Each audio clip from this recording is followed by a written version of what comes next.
beyond the law. To your point, it did seem like he was really pushing the ketamine at the end on Matthew Perry's assistant, saying, hey, I have more, essentially. And those text messages were really callous. Dr. P texting that other doctor, let's see how much this moron will pay and let's find out. I mean, and to your point, it was almost $60,000 he charged Perry. A vial of ketamine at the time, the DOJ was saying, was about $15 per vial. One of the federal prosecutors called him a drug dealer in a white coat. Is that a characterization that you would agree with?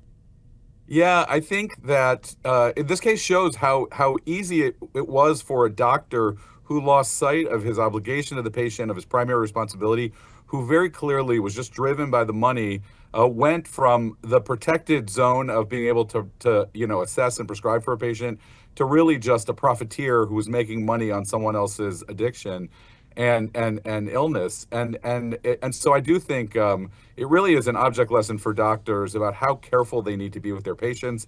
And hopefully it's just honestly, it's horrifying to hear a doctor use the kind of language that he used about Perry. So I do hope this case sends a message that just reminds doctors of how sacred their obligation is.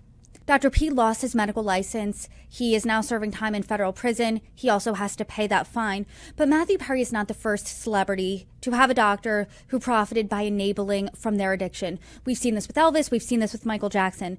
Do you think that this punishment is enough to deter greedy doctors who put their morals on the back burner?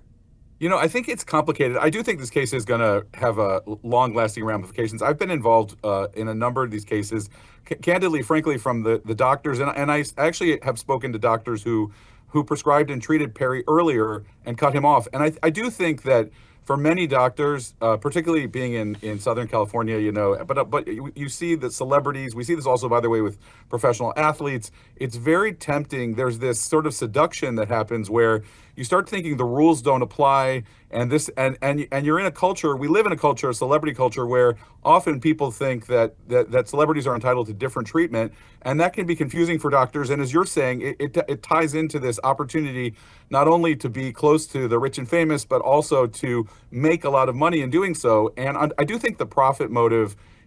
I've worked with thousands of doctors in my career, and the overwhelming majority are people who the money comes second, patient care comes first. But unfortunately, there's like every profession, like every kind of person, doctors are susceptible to that temptation and really need to be on guard against it. And I do think this case will be a lasting reminder. But I don't think this will be the last time we'll be talking about a celebrity or someone famous who was charged a lot of money for drugs that ultimately hurt them.